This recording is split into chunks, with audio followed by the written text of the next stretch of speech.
దయచేసి ఆలోచించుకోండి. మీరు రాజకీయం చేశారు, 10 సంవత్సరాలు చేశారు, ఆయన 5 సంవత్సరాలు చేశారు, అయినా ఎక్కడ ఎవ్వరిని మాటనలా. మీరు రెచ్చగొడుతున్నారు అంతే. ఎందుకంటే మీరు ఏ గారికి డైవర్షన్ మార్చుకోవడానికి ట్రై చేస్తున్నారు.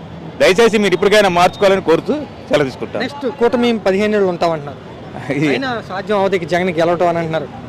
అది మీ ఊహ. మీకు ఉండొచ్చు, రాజకీయ నాయకుడు ఎవరైనా సరే రాజకీయం అనేవాడు ఎప్పుడు ఉండాలి అనుకుంటారు, కానీ జనం నిర్ణయించాలి. మీరెవరు అనుకోవడానికి? జనం మిమ్మల్ని 40 సంవత్సరాలు చూశారు, ఇన్నిసార్లు చేశారు, ఈయన 5 సంవత్సరాలు చూశారు. తేడా వచ్చిందా రాలేదా? జనం ఓట్లు వేశారు, కానీ ఈఎంఎల్ వల్ల తేడా వచ్చింది. జగన్ని ఈసారి మామూలుగా ఎవరు ఏం చేసినా అన్ని నియోజకవర్గాలు ఆయనే గెలుస్తాడు కంపల్సరీగా. వ్యతిరేకత వచ్చిందా కూటమి మీద? చాలా ఇప్పుడు అగపడుతుంది కదా.